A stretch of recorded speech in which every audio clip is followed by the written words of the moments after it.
Bonsoir, nous enregistrons cette vidéo car cette année nous ne pouvons pas tenir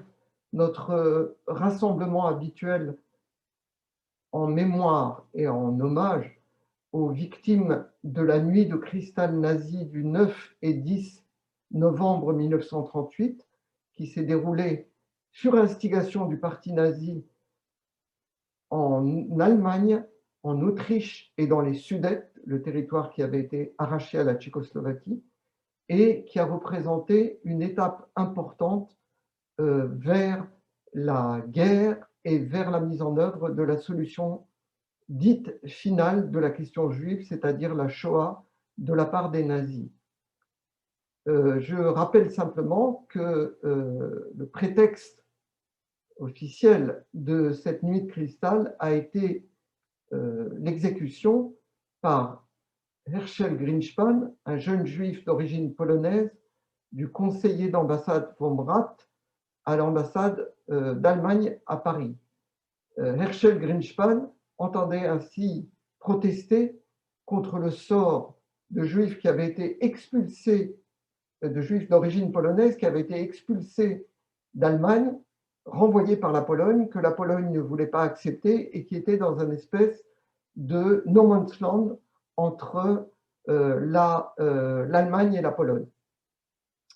Herschel Grynszpan avait eu des informations en direct puisqu'il avait des gens de sa famille qui étaient dans cette situation. Suite à cela, le parti nazi, qui se trouvait rassemblé ce jour-là à Munich en commémoration du putsch de la brasserie nazie des années 20,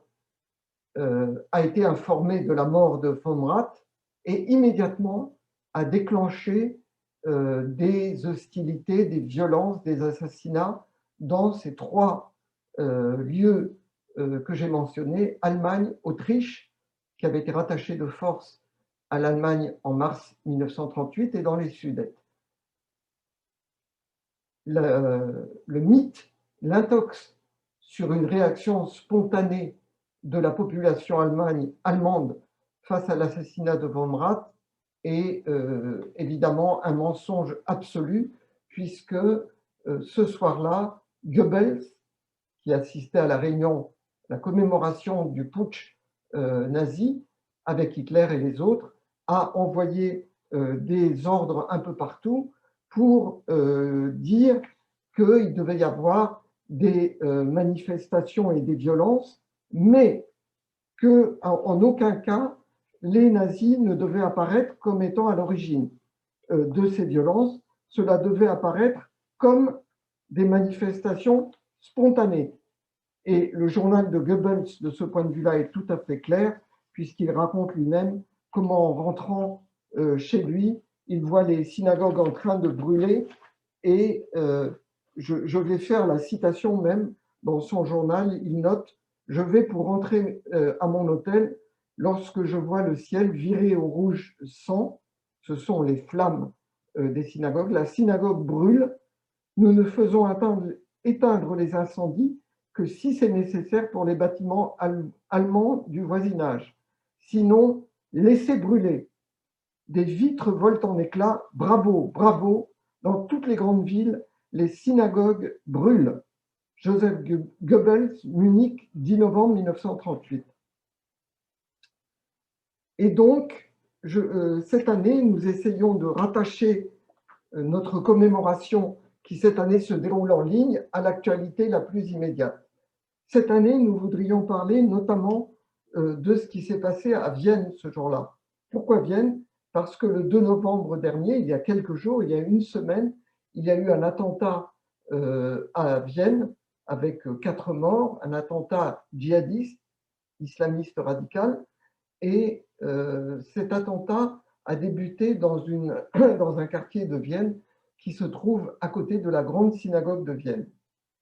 Or, il a été signalé à cette occasion par tous les médias que cette synagogue était la seule à Vienne qui n'avait pas été détruite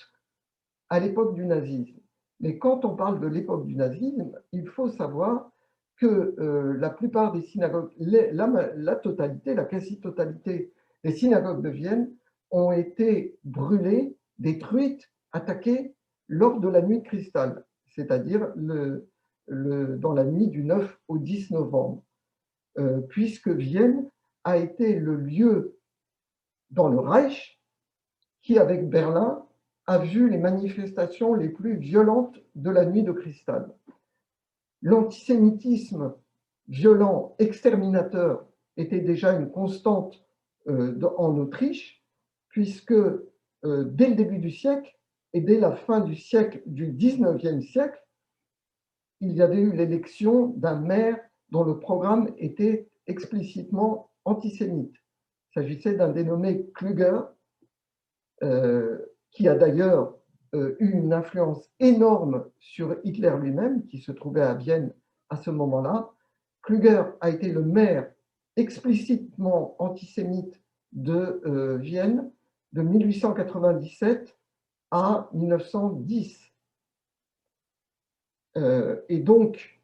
dans cette ville, qui est aussi la ville de Freud et de tas d'autres grands intellectuels juifs, l'antisémitisme était particulièrement violent, s'exerçant à l'égard des juifs autrichiens et des juifs immigrés venant de l'Europe de l'Est.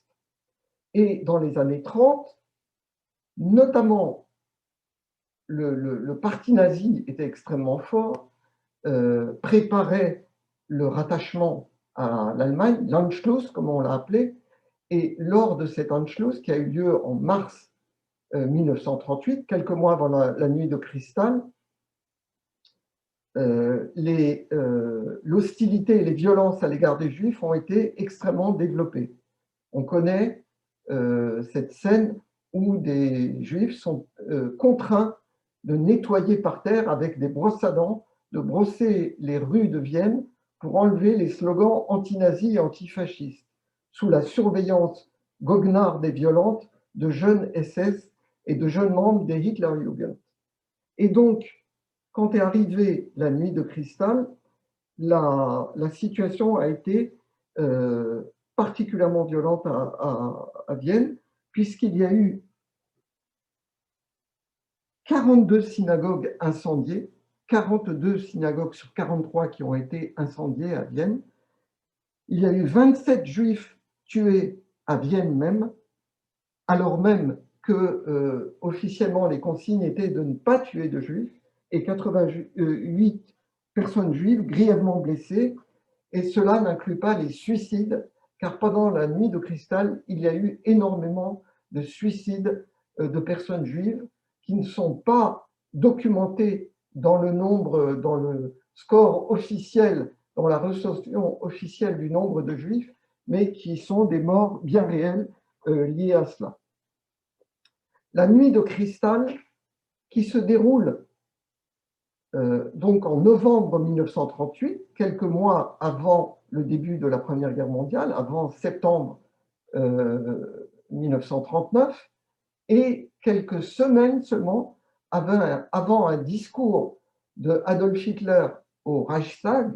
dans lequel il dit cette promesse terrifiante et qui s'est révélée ô combien vraie, dans laquelle il menace et il dit « Si jamais les Juifs réussissent à faire éclater une nouvelle guerre, eh bien qu'ils sachent alors que cela n'aboutira pas à la bolchevisation de l'Europe, puisqu'il y a toujours cette assimilation du judaïsme, des Juifs et du bolchevisme. Donc cela n'aboutira pas à la bolchevisation de l'Europe, mais cela aboutira à l'extermination, Vernichtung en allemand, des Juifs d'Europe. Donc, ceci, c'est le 30 janvier 1939, quelques semaines avant la nuit de cristal. Ce qu'il faut comprendre, c'est que la nuit de cristal est un tournant extrêmement important pour plusieurs raisons.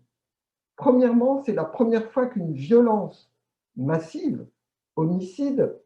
d'assassinat, de meurtre, d'humiliation, de blessure, est utilisée par les nazis à l'encontre de la population juive. Dans différents endroits, j'ai parlé des morts de Vienne, mais il y a beaucoup d'autres endroits, des petites villes et des moyennes villes, dans lesquelles des Juifs sont assassinés, battus, humiliés,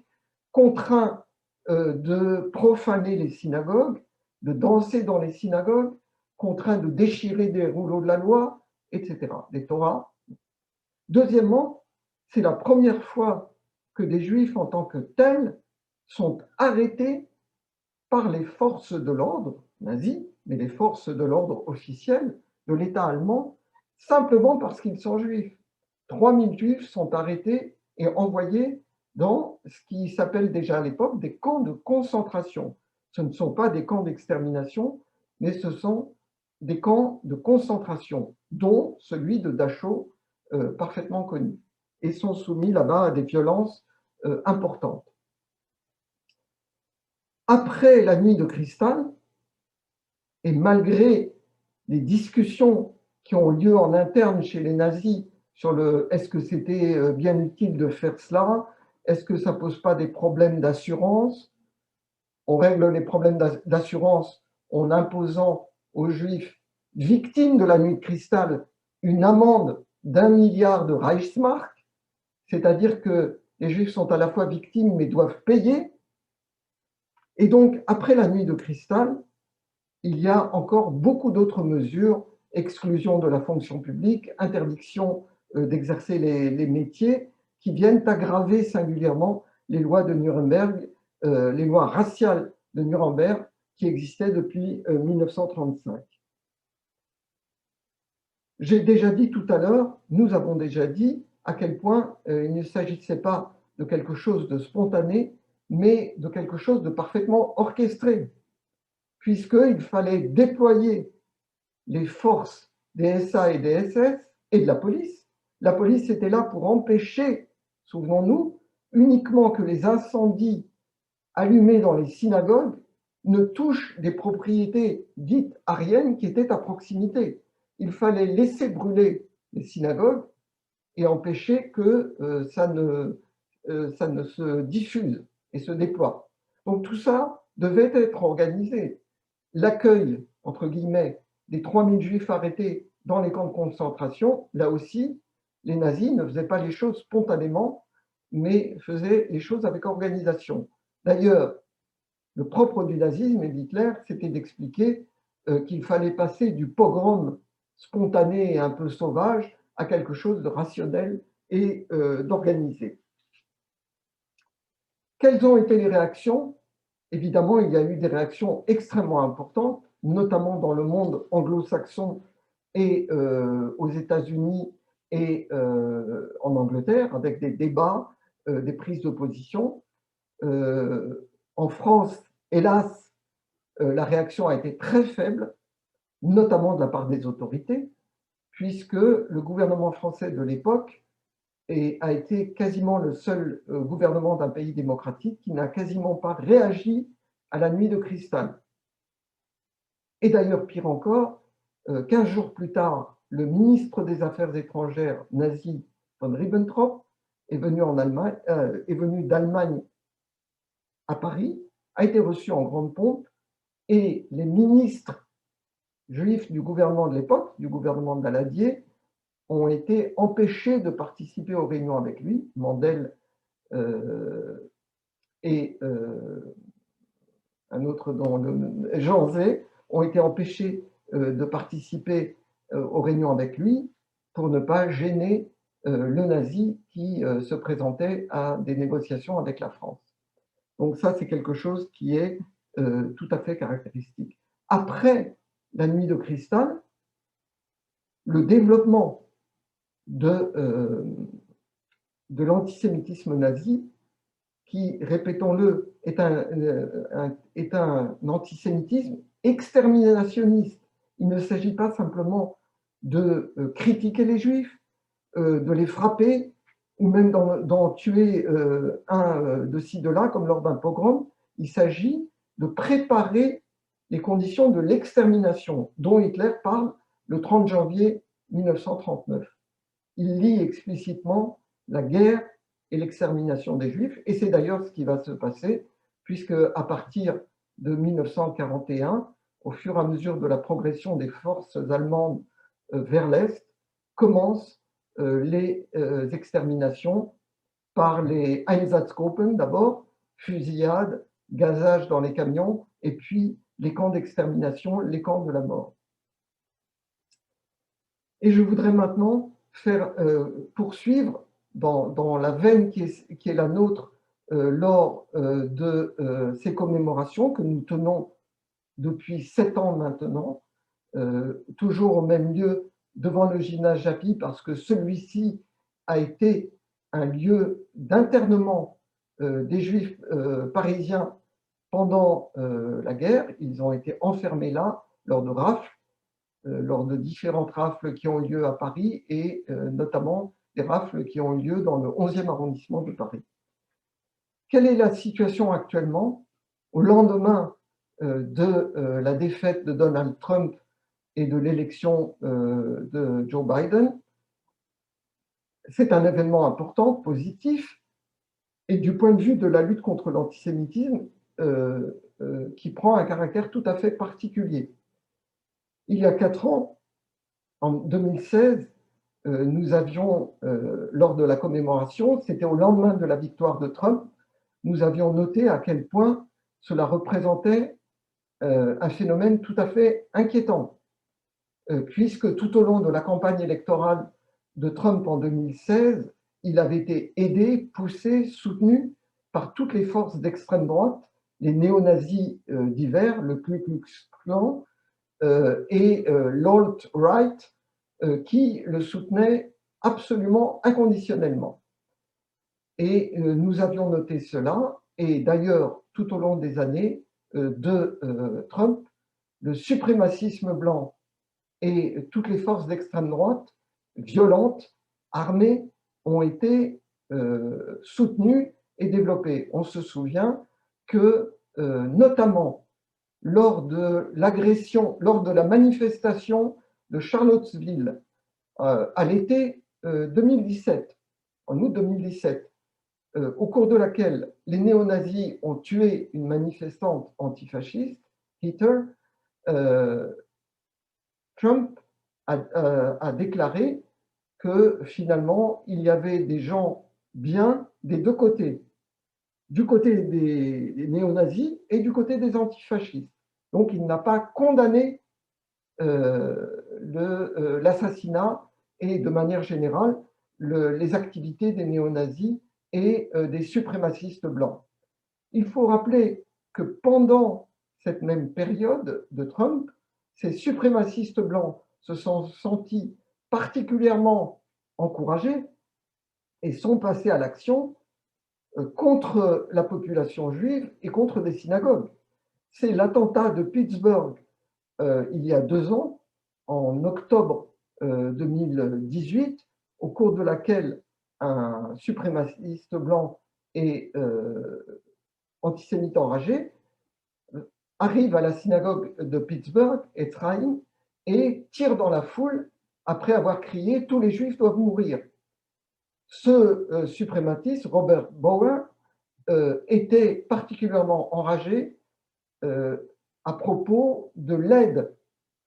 que, selon lui, les Juifs américains apporteraient aux migrants de manière générale. Il s'en est pris particulièrement à une organisation juive qui s'appelle Hayas, qui est une organisation d'aide au départ aux migrants juifs qui venaient d'Europe de l'Est et qui a ensuite, et c'est extrêmement positif, élargi son travail à l'ensemble des réfugiés et des migrants. Et donc, ce suprémaciste a repris l'information et l'intoxication qui est que les Juifs américains sont au centre de la venue des migrants et organisent les caravanes avec un focus particulier sur la personnalité de George Soros, qui serait le grand organisateur de cela, ainsi que des manifestations antifascistes, ainsi que de tout ce qui va mal aux États-Unis. Et vous savez à quel point George Soros, qui est d'origine juive, est la cible de campagnes antisémites atroces dans le monde entier, en Europe, de la part de Orban en Hongrie, puisqu'il est originaire de Hongrie, George Soros, il a fui après la guerre, mais aussi de la part de tous les fascistes dans le monde entier qui le décrivent comme l'espèce de Deus ex machina qui manipule le monde entier, et y compris Valeurs Actuelles en France, qui a fait un numéro spécial pour stigmatiser et dénoncer George Soros. Donc, il y a eu cette première attaque en octobre de 2018, puis quelques mois plus tard, un autre attentat à San Diego, où un autre assassin, un autre terroriste d'extrême droite, a attaqué une synagogue et a tué une femme juive, et puis a essayé de s'en prendre aussi à des mosquées. Et puis, l'année d'après, en Europe cette fois-ci, en octobre 2019, il y a eu cette attaque à Halle, à l'est de l'Allemagne, par un suprémaciste et néo-nazi allemand, dont le procès se déroule actuellement, qui a essayé d'attaquer la synagogue de Halle le jour de Yom Kippour, le jour de la fête la plus sacrée juive, pour pouvoir massacrer le maximum de monde. Heureusement, il n'a pas réussi à entrer, car les participants étaient enfermés, barricadés dans cette synagogue, et de dépit, il a décidé de se retourner contre un restaurant turc, un restaurant kebab, et a tué deux personnes, une qui était à proximité de ce kebab et une autre personne qui passait par là. Et son procès se déroule actuellement. Donc on voit à quel point cette période qui a été celle de Trump et de la montée de l'extrême droite en Allemagne, de l'AfD, est quelque chose de parfaitement dangereux, a été dangereux et mortel pour les Juifs d'Europe et des États-Unis. Et donc, la défaite de Trump, même s'il ne la reconnaît pas, et l'élection de Biden sont de ce point de vue-là quelque chose de positif, à condition qu'une lutte résolue soit engagée contre toutes ces forces suprémacistes. Il se trouve que Joe Biden a dit lors de sa déclaration de candidature qu'un des éléments importants qu'il avait déterminé à poser cette candidature était justement les événements de Charlottesville et la réaction de Donald Trump à l'époque, que j'ai déjà cité il y a un petit moment. Deuxième point, je voudrais dire que la situation actuelle est lourde de danger d'un autre point de vue aussi, c'est tout le courant complotiste antisémite qui s'est développé à l'occasion de la pandémie du Covid. On a vu refleurir toutes les théories du complot à ce sujet, avec en France particulièrement, le pays dans lequel nous vivons et que nous connaissons, une focalisation sur des personnages comme Agnès Buzyn, son mari qui s'appelle Lévy, avec le développement d'une théorie du complot absolument atroce sur le fait que ce sont elle, Agnès Buzyn, et lui, M. Lévy, qui auraient développé le SARS-CoV à partir de Wuhan et renvoyant à l'imaginaire antisémite extrêmement connu de l'épidémie de la peste noire, avec des images où on voit Agnès Buzyn jeter du poison dans un puits, comme lors de cette épidémie de peste noire au Moyen-Âge, qui avait vu des massacres terribles de Juifs accusés d'avoir répandu la peste noire parce qu'ils en mouraient moins, eu égard, bien qu'ils en mouraient aussi, eu égard à leur coutume rituelle de toilette, d'utilisation de l'eau pour se laver les mains souvent. Et donc, à l'occasion du Covid, tous les agitateurs antisémites ont repris du service sur ce thème. Soral, principal agitateur antisémite en France, a parlé de la liste de Schindler, du nom de cet épisode de la Deuxième Guerre mondiale qui a vu des Juifs être sauvés par Schindler, en alignant les noms Jérôme Salomon, Agnès Buzyn, Lévy, etc., en rajoutant quelques noms. Et donc, ce phénomène a montré comment le complotisme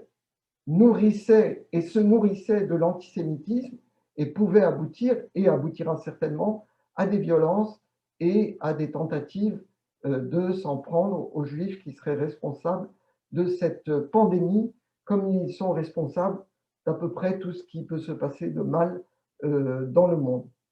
Et je voudrais conclure, bien sûr, nous n'oublions pas non plus que se déroule actuellement le procès de l'hypercacher, le procès de l'assassinat de l'hypercacher, qui n'est pas une prise d'otage, mais qui est un massacre de 4 personnes juives.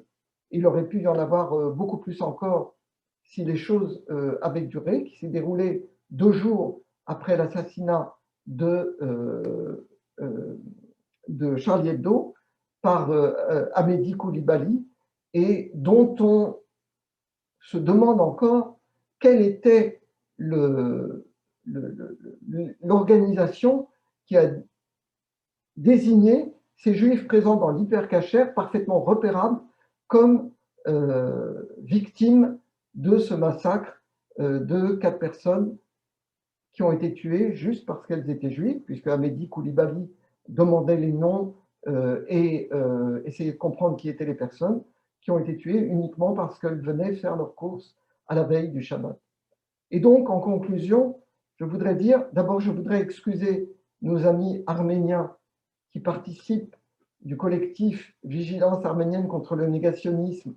qui participent avec nous chaque année et qui sont de cœur et d'esprit avec nous, mais les circonstances actuelles de la guerre qui est imposée à la population arménienne du Nagorno-Karabakh les placent dans une situation qui rend impossible leur participation à cette commémoration, y compris virtuellement, enfin de manière par Zoom, puisqu'ils sont nuit et jour occupés à la fois se préoccuper de la situation là-bas. Pour eux, ce qui se passe actuellement au Nagorno-Karabakh, l'attaque de l'Azerbaïdjan, soutenue par le régime turc et par Erdogan, leur rappelle et ravive la plaie du génocide de 1915 exercé par les autorités turques de l'époque et qui n'a toujours pas été reconnu par ces autorités turques d'aujourd'hui. Et donc, ils vivent cette attaque, cette guerre parfaitement inégale et qui ne donne pas lieu à de mobilisation et d'efforts diplomatiques. On laisse faire l'Azerbaïdjan et son allié turc. Et il faut le dire, y compris par la fourniture d'armes qui viennent également de pays dont on attendrait qu'ils fassent extrêmement attention. Je parle ici d'Israël, qui semble fournir des drones et des armes au régime azéri, et qui n'a toujours pas reconnu le génocide des Arméniens. Bien, donc nos amis arméniens sont particulièrement frappés par cette situation et nous pensons à eux et nous leur apportons toute notre solidarité, d'autant plus que dans la récente période, ils ont été attaqués par des nationalistes turcs, notamment faisant partie du groupe qu'on appelle les loups gris, qui sont un groupe d'extrême droite turque lié à des forces militaires et paramilitaires et qui, depuis des dizaines d'années, exercent des violences importantes contre la gauche turque, contre les minorités nationales et les minorités religieuses, juifs, grecs, alévis, minorités religieuses turques, et arméniens bien sûr, puisqu'ils défendent l'idée de la Grande Turquie. Enfin, les loups gris ont été dissous après avoir passé la mesure en s'attaquant à des Arméniens qui manifestaient en solidarité avec ce qui se passe au Nagorno-Karabakh et en profanant le mémorial de la mémoire arménienne qui se trouve dans la banlieue lyonnaise à Dessines et qui a été graffité avec notamment en rappelant 1915 la date donc du génocide. Ils ont été dissous il y a quelques jours. Espérons que cela signifie qu'ils seront maintenant empêchés de nuire, mais qu'au-delà, c'est l'ensemble de la prise en compte de la situation de l'Arménie elle-même et de la population arménienne du Nagorno-Karabakh, l'Astrak, qui seront pris en compte. Donc j'excuse et je redis notre solidarité de Mémorial 98 et de tous ceux qui participent en général à ces commémorations avec nos amis, partenaires et compagnons arméniens qui luttent contre le négationnisme comme nous le faisons également. Et donc, pour conclure, je voudrais dire à quel point la lutte contre tous les racismes, contre tous les négationnismes, contre l'antisémitisme exterminateur et l'antisémitisme tout court reste au cœur de notre combat. Nous poursuivrons ce chemin alors que ceux qui propagent l'antisémitisme restent libres de leurs mouvements. Soral reste parfaitement libre de ses mouvements. Dieudonné reste parfaitement libre de ses mouvements et peut continuer à déverser sa bile. D'autres, comme d'autres qui animent d'autres groupes antisémites, sont cachés mais continuent leur activité, notamment sur les réseaux sociaux, qui enfin se sentent contraints un petit peu de mettre un peu de régulation, puisque même Facebook, qui laissait passer en dehors de la France toute la propagande négationniste, a enfin décidé de ne plus laisser passer. Mais que ce soit en France, en Europe et aux États-Unis, avec tous les groupes complotistes, les Q Anonymous, les Proud Boys, les Keepers of Oath, enfin toutes sortes de groupes qui grenouillent autour de Trump et au-delà de Trump et qui portent des messages racistes antisémites, le combat continue et nous espérons que la pandémie sera jugulée avec les efforts de tout le monde en respectant les règles sanitaires et en pensant à la vie des uns et des autres. Et nous espérons que nous pourrons, dans les prochains mois et la prochaine année, commémorer dignement la mémoire des victimes de la nuit de cristal et de toutes les victimes de génocide, car c'est la particularité de notre commémoration. Nous sommes en communion avec toutes les victimes de tous les génocides, de tous les crimes contre l'humanité, et espérons que nous pourrons organiser ces commémorations telles que nous les avons faites jusqu'à maintenant. Merci pour votre attention et bonne soirée à tous.